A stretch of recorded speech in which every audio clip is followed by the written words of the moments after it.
Picture this. Your shovel snaps in half in your hands.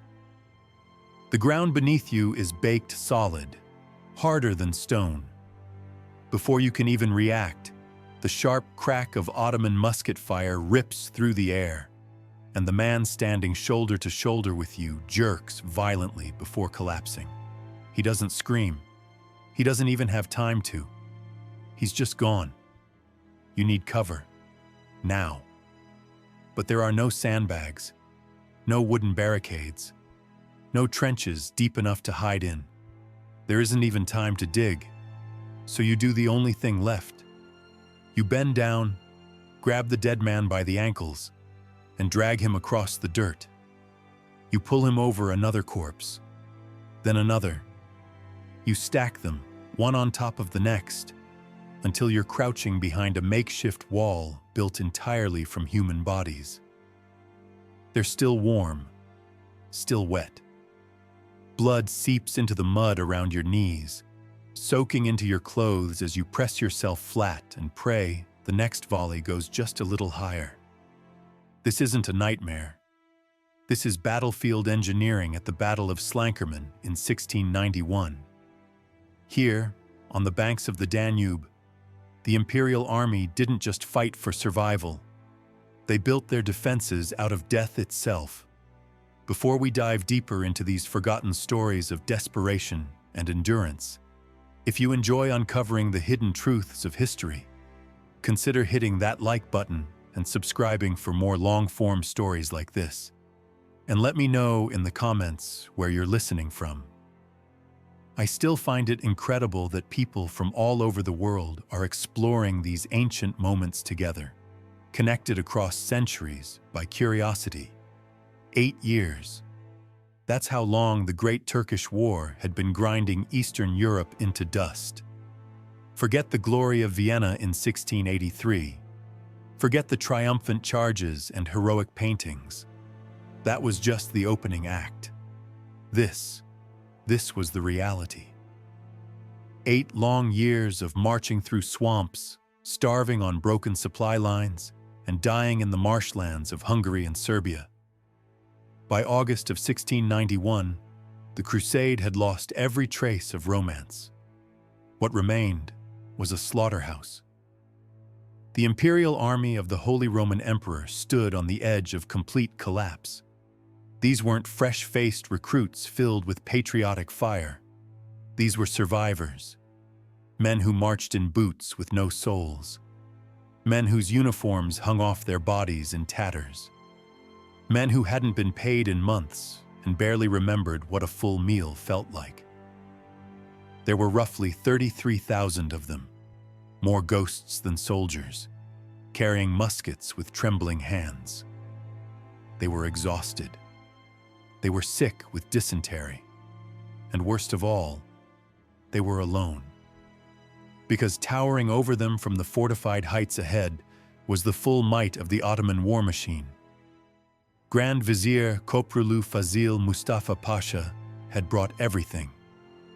80,000 men, elite Janissaries, well-fed and battle-hardened, Sipahi cavalry sharpening their sabers, Tatar horsemen prowling the flanks like wolves. The math was simple and terrifying. Nearly 3 Ottoman soldiers for every imperial one. In 17th century warfare, you do not fight those odds. You retreat, you regroup, you live to fight another day. But at Slankerman, retreat wasn't an option. The map itself had turned against them. The Ottomans had outmaneuvered the Imperials completely, cutting off their northern supply lines and pinning them hard against the Danube River. On August 19th, the trap snapped shut. The Imperial troops woke up to a grim reality. The grain wagons were empty. The road back to Vienna was blocked by a forest of Ottoman spears, and the river behind them was far too wide, far too fast to swim. They had marched straight into what soldiers call death ground, a place where you don't fight to win, but because there is literally nowhere else to go. No rousing speeches were needed, no talk of honor or glory. The situation explained itself with brutal clarity. They would either storm the Ottoman heights, charging uphill into the teeth of 80,000 enemies, or they would slowly starve to death along the riverbank. The lines began to form. Drums started to beat. The slaughter was coming, and the fate of more than 100,000 men rested in the hands of two commanders who could not have been more different. On one side stood Margrave Ludwig Wilhelm of Baden, known to history and to his enemies as Louis of Baden, or simply Turkin Louis. If war was an art, Louis wasn't a romantic painter. He was an engineer, a mathematician of death. He didn't have the reckless charisma of a cavalry hero. He saw battlefields as equations, angles, trenches, fields of fire, supply routes. He believed a shovel, used correctly, could be as lethal as any musket. Louis wore his famous red jacket like a warning. He was disciplined to the point of severity, proud, professional, and utterly methodical. But in the summer of 1691, he was fighting with one hand tied behind his back. The imperial court in Vienna had starved him of resources.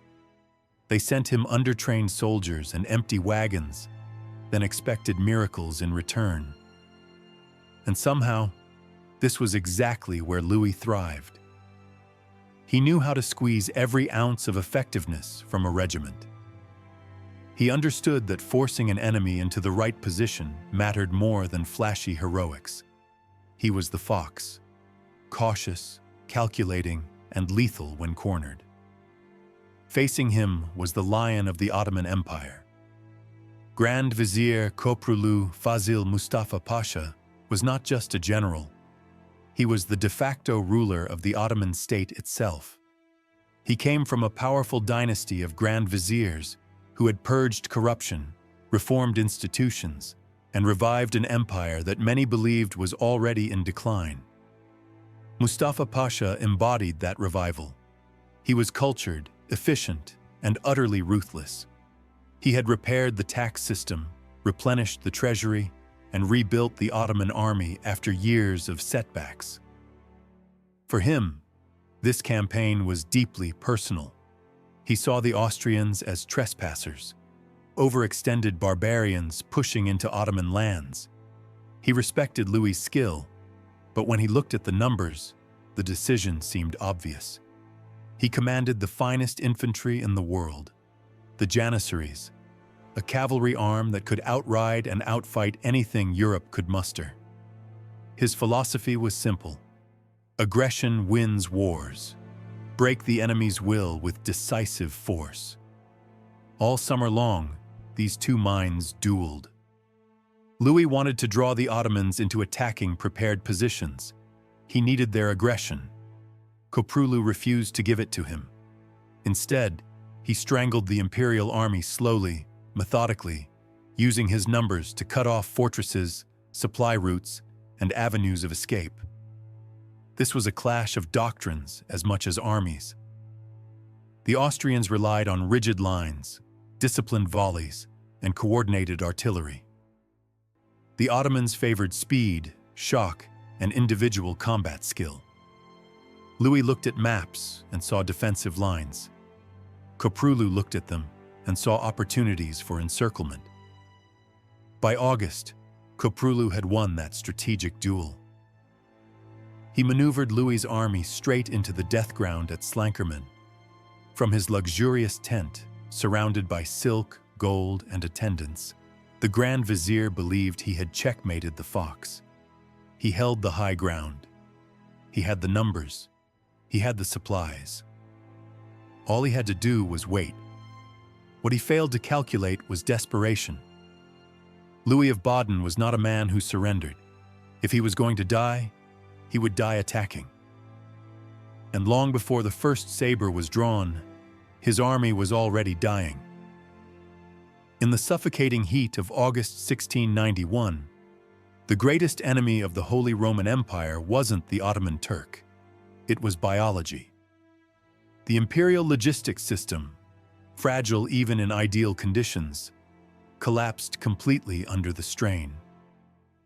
Supply wagons crept along rutted roads from Budapest, weeks behind schedule. When food did arrive, it was often rock-hard or green with mold. The men fought over it anyway, like starving animals. The Pannonian Basin in summer is relentless. The heat doesn't burn, it smothers.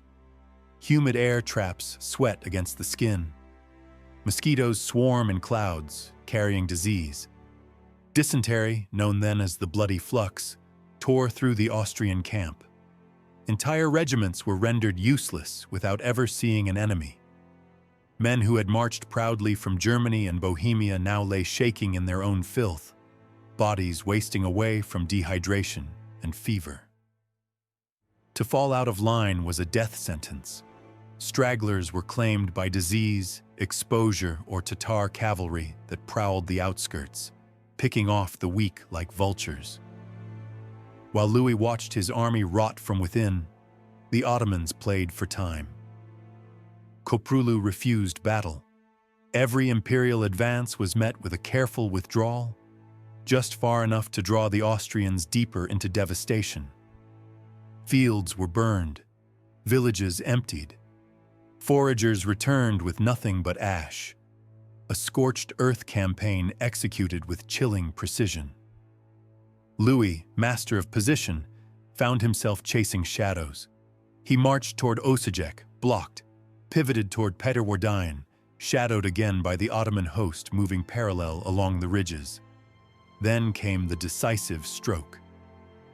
Under cover of darkness, Koprulu stopped retreating.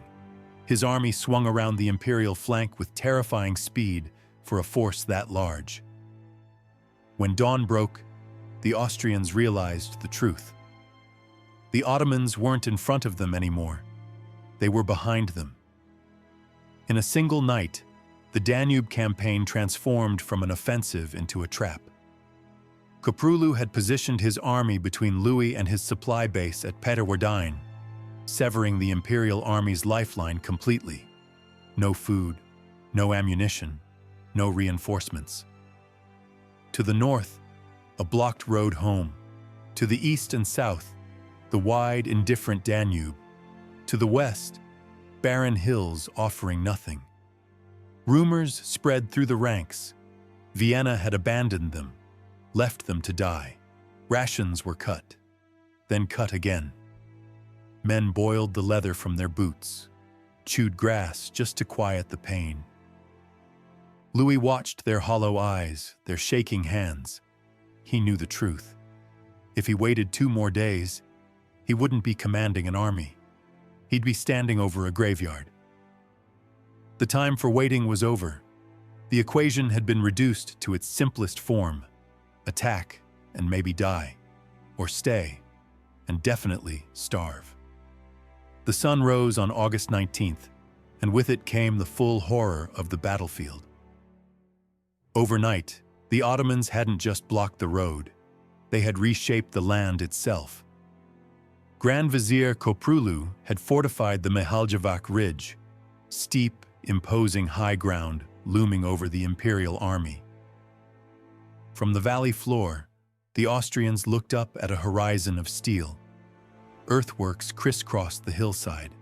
150 heavy guns glinted in the sun. Behind them stood the Janissaries, muskets ready. On the flanks, Sipahi cavalry waited like coiled springs. The larger army was defending. The smaller, starving one was forced to attack. Slankerman had become a perfectly sealed trap, and there was only one way out: straight through the hill. Louis of Baden rode the line with a face like carved stone. From below, the Ottoman ridge looked unreal, like the earth itself had grown teeth overnight. Cannon barrels poked from fresh-packed soil. Flags snapped in the breeze. Every few minutes, you'd hear a jeer drift down from the heights, followed by the lazy boom of a ranging cannon shot that landed somewhere in the valley like a warning. Koprulu didn't need to attack.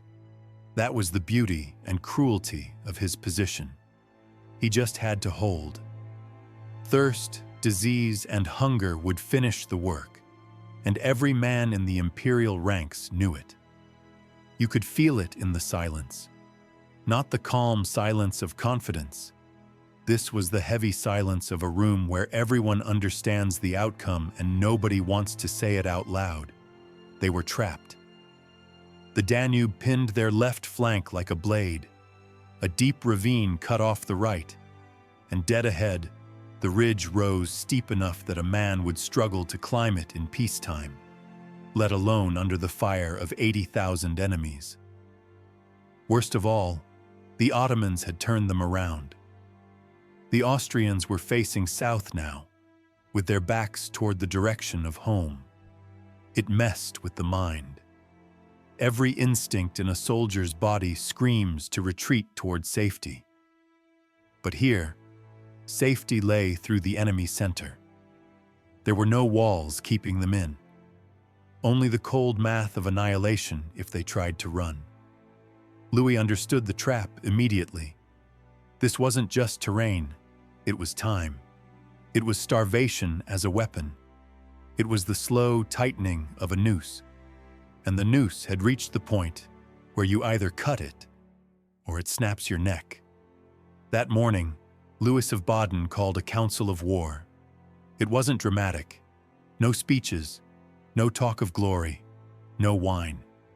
Just tired commanders, many likely still mounted, staring up at the ridge with squinting eyes as the heat built. The decision was brutal in its simplicity. They were on death ground. In military theory, death ground is where fear stops being a weakness and becomes fuel. When men know they cannot escape, they fight like people already condemned. Louis laid out his plan, one born not of boldness, but necessity. Standard doctrine said you never do this. You never assault a fortified enemy uphill. You definitely never do it when you're outnumbered. And you absolutely don't do it when your men are half-starved, sick, and exhausted. But Louis ordered exactly that. Not because he thought it was smart, because it was the only move left on the board. Still, he wasn't just throwing bodies at the slope like a fool. He was the fox for a reason. He studied the Ottoman layout and saw what might be a weakness, or maybe just the least impossible option. A section along the Ottoman left flank that appeared slightly less reinforced. The plan relied on coordination, messy, dangerous coordination in an era when smoke, noise, and chaos swallowed communication whole.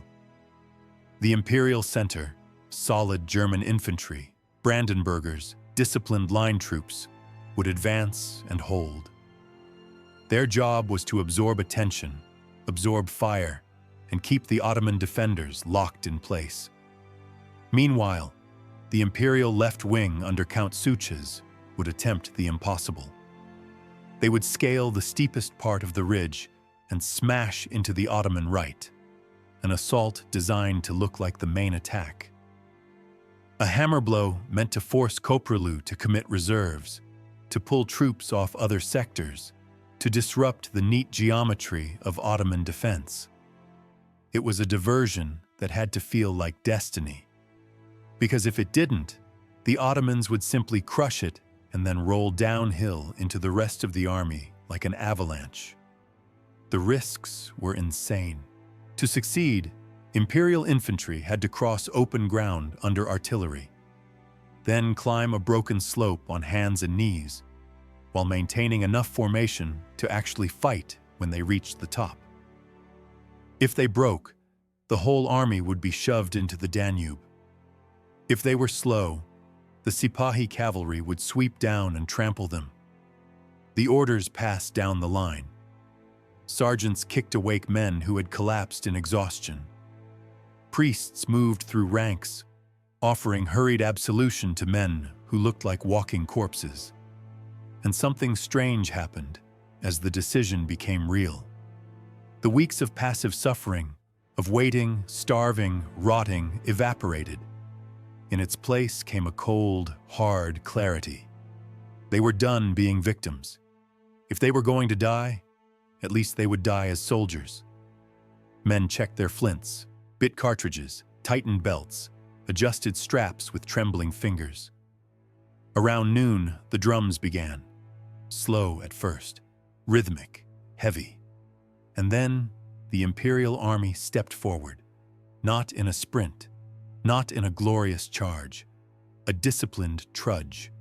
33,000 men moving as one, leaving behind the miserable safety of their camp and walking straight into the kill zone. Above them, the Ottoman guns came alive. White blossoms of smoke popped along the ridge. A heartbeat later came the sound, an ugly tearing whistle, followed by iron smashing into flesh and bone as cannonballs ripped through the advancing ranks. Men vanished mid-step, lines folded, bodies dropped like sacks. And still, the rest kept walking, because stopping didn't change anything. At around 3 p.m., with the day at peak heat, the order came down. Count Suchez and the Imperial left wing stepped off into tall grass, 20 battalions strong. And almost immediately, the plan collided with reality. The slope wasn't a clean hill. It was jagged, broken ground cut by ravines and covered with scrub that turned slick under sweat and blood. Men climbed, then slipped, stumbled, cursed, grabbed at roots. Neat parade lines dissolved into clumps and knots. Heavy muskets, already exhausting on flat ground, became anchors pulling men backward. And waiting at the top were the Janissaries. Not conscripts, not militia. These were the Sultan's household troops, lifelong professionals who saw war as vocation and duty. As the struggling Austrians came into range, the ridge erupted. The Janissaries didn't fire in mechanical European volleys.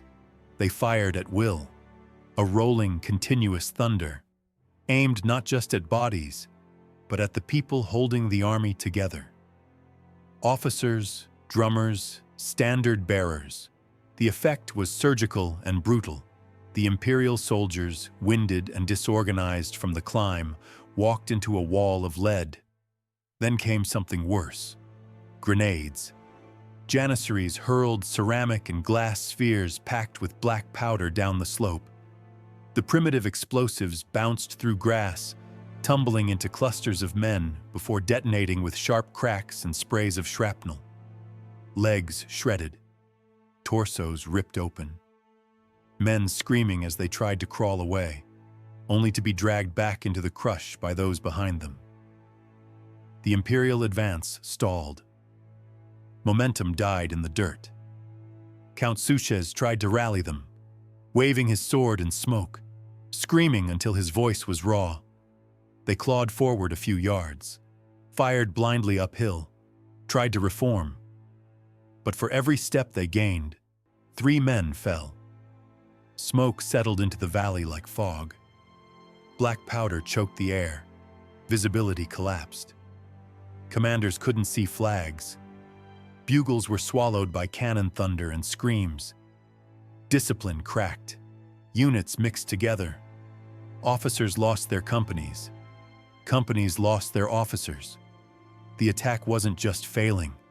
It was being pulverized. Men at the front tried to stop because they could finally see the truth. This was a meat grinder. But the men behind kept pushing, shoved forward by fear and momentum, and nowhere else to go. It became a deadly crush, infantry tactics evaporating into chaos.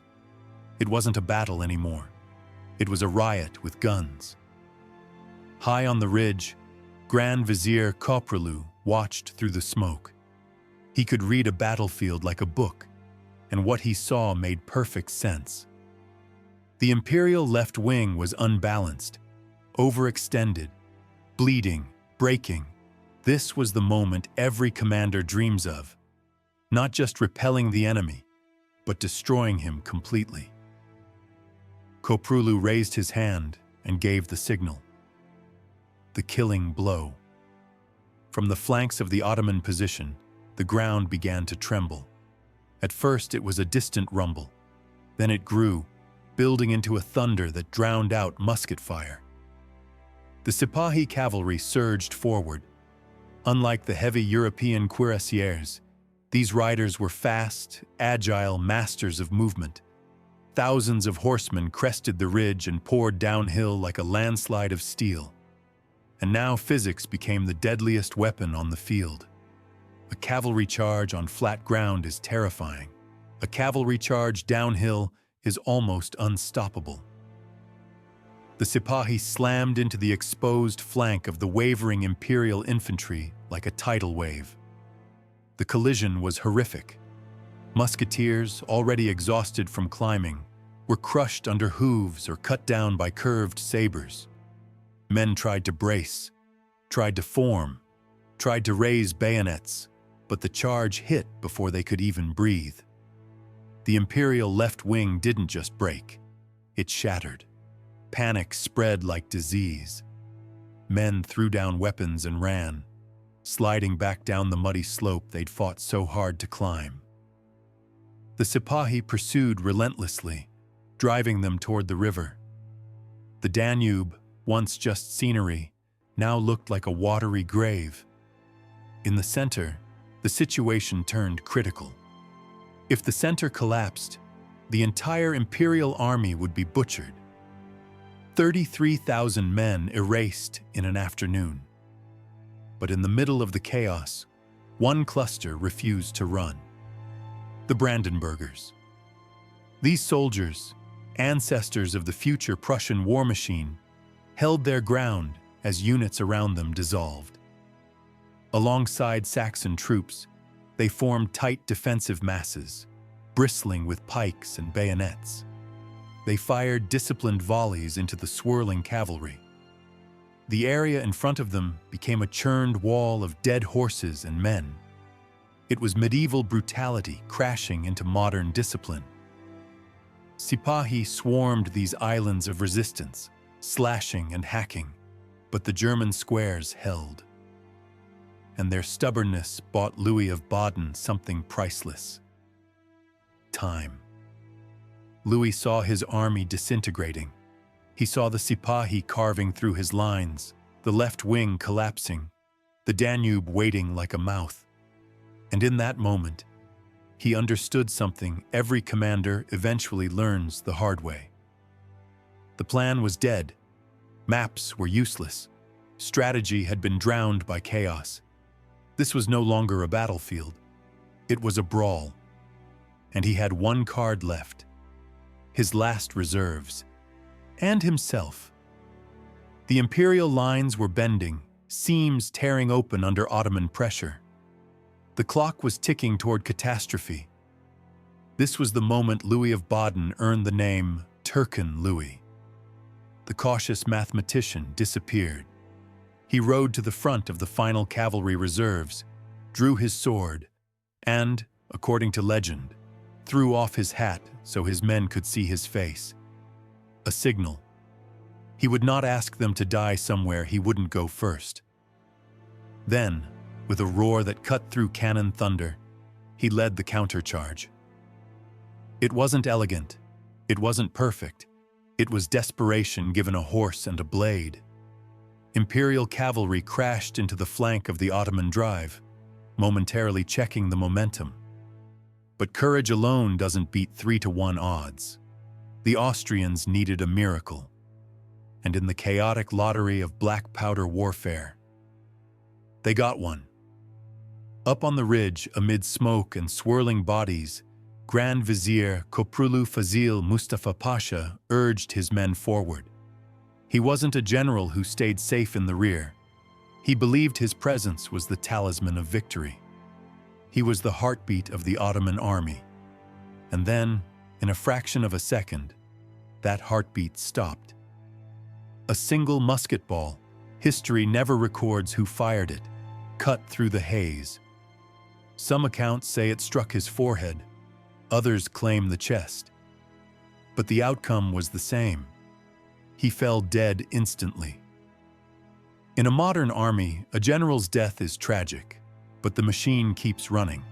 But the Ottoman military machine of 1691 wasn't built like that. Power was centralized, absolute, personal.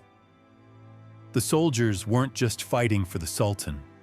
They were fighting for Koprulu, the man who paid them, promoted them, embodied authority and divine will on that field. When word spread that he was dead, it didn't just bruise morale. It severed the army's nervous system. The Janissaries, moments ago terrifyingly efficient, froze. The Sipahi riders looked toward command and saw nothing. No orders. No direction. Flutes and drums fell silent. The attacks stalled, then stopped completely. Louis of Baden, covered in dust and blood, felt it before he fully understood it. The resistance in front of him suddenly went slack. The air changed. The turning point had arrived, not through brilliant maneuver, but through pure, random brutality. The fox didn't hesitate. He sensed paralysis in the lion's army and shouted for a general advance. Imperial troops, who 10 minutes earlier were preparing to die, surged forward with a second wind born of adrenaline and disbelief. The giant was blind, and now the giant began to stumble. When an army of 80,000 men collapses, it doesn't sound like a normal retreat. It's not orderly. It's not controlled. It's not even loud in a single direction. It's a roar that comes from everywhere at once. Screaming men, terrified horses, the crack of musket fire fading into frantic shouts, the sickening, wet thud of bodies hitting earth. It's panic so dense it feels like weather. And at Slankerman, the moment the Ottoman line broke, it didn't simply step back. It dissolved. A force that had spent all summer moving like a machine, disciplined, confident, perfectly supplied, suddenly turned into a chaotic flood of human beings desperate to escape. The irony was brutal. The geography that had served Koprulu so well for weeks now turned against his soldiers with vengeance. Those same steep gullies and narrow ravines that had protected Ottoman flanks became choke points. Thousands of men funneled into them at once, pressing, shoving, falling. Officers screamed orders that no one listened to. Men climbed over each other like animals caught in a burning barn.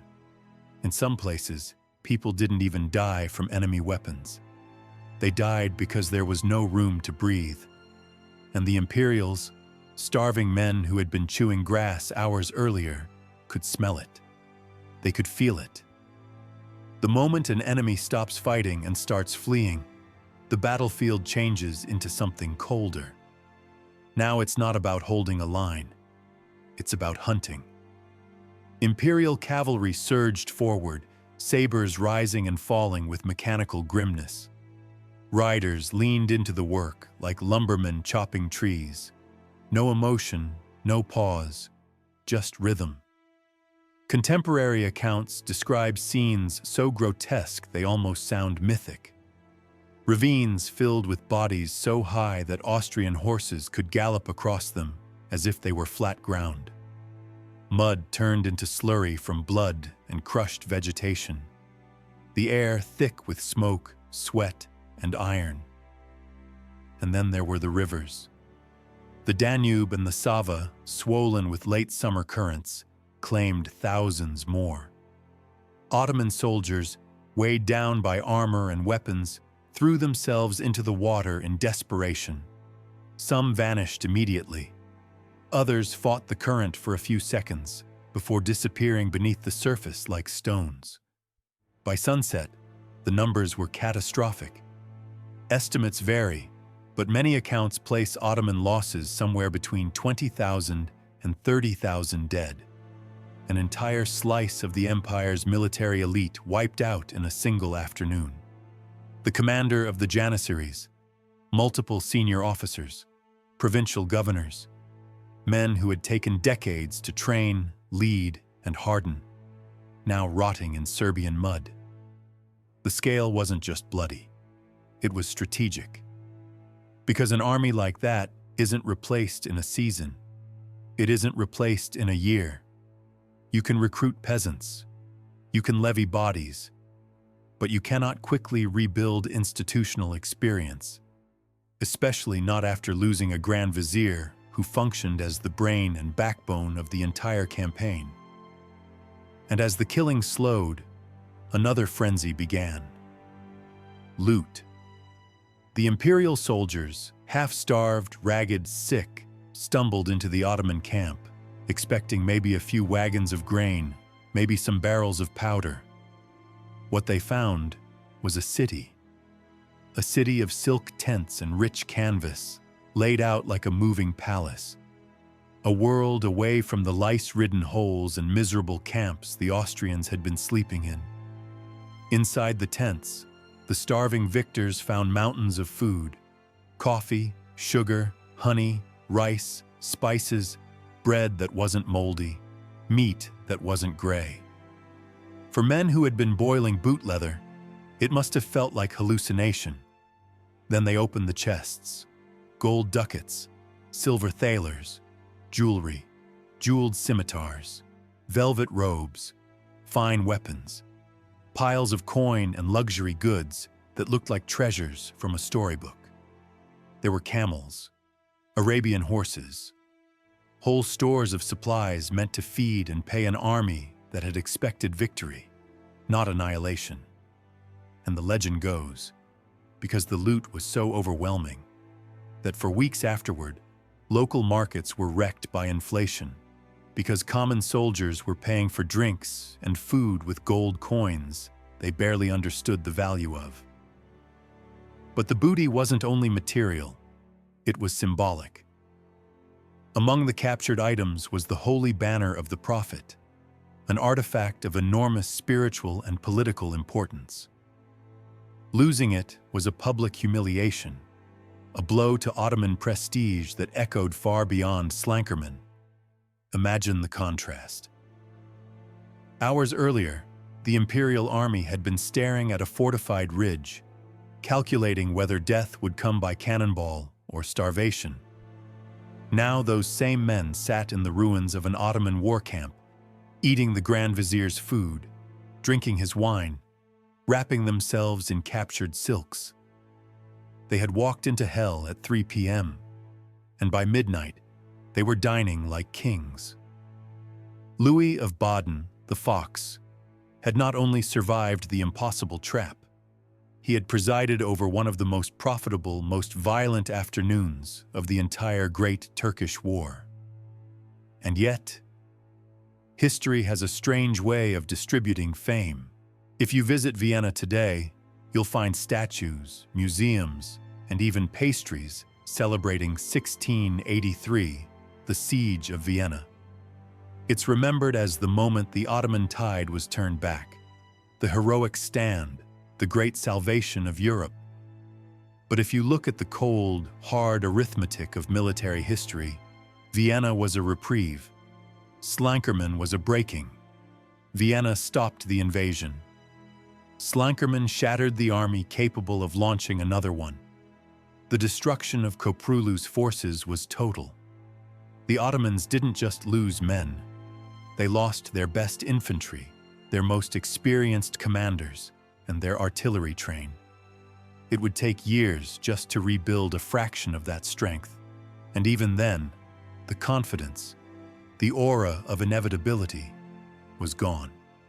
That single victory allowed the Habsburgs to consolidate their hold on Hungary and Transylvania, altering the map of the Balkans in ways that would ripple for centuries.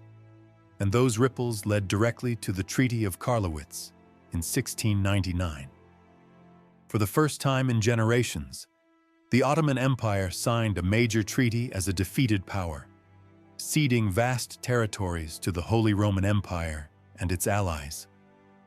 The Great Turkish War, which had consumed a generation of young men and emptied whole villages, finally came to an end. The Ottoman threat to Central Europe was effectively extinguished, not by the walls of a city, but by the desperate charge of starving men on a Serbian hillside. As for Louis of Baden, The fox returned to Vienna as a hero, but the victory tasted bitter. He had saved an army and broken an empire's momentum, yet his fame didn't last. It was soon overshadowed by someone younger, flashier, and easier for history to romanticize. Prince Eugene of Savoy, who had fought at Slankerman and would go on to become the era's legendary commander. History loves a dashing cavalryman. It's less patient with methodical defensive genius. But without Louis of Baden, without his ability to survive a strategic checkmate and turn it into a tactical miracle, there may have been no stage for Eugene at all. Maybe no Austrian Empire as we recognize it. So what do we take from this forgotten slaughter? Slankerman is a brutal reminder of how much of history is not guided by inevitability, but by chance. We like to think empires rise and fall because of great forces, economics, ideology, technology, progress. And sometimes that's true. But sometimes, the fate of continents hangs on something as small and arbitrary as a single musket ball finding its mark through smoke. If that shot had missed Koprulu Fazil Mustafa Pasha, if the Grand Vizier had lived, there's a very real chance the Imperial Army would have been crushed. 33,000 starving men shoved into the Danube or hacked apart in the valley. And if that had happened, the history of Europe might have been written in a completely different script. The hill at Slankerman is quiet now. A monument stands there, overlooking the Danube as it flows past, unchanged, indifferent, carrying the same current it carried on that sweltering day in August 1691. It stands as a reminder of the 33,000 men who looked death in the face and charged anyway. If you found this deep dive into the Battle of Slankamen fascinating, you might be wondering about the man who picked up the mantle after Louis of Baden.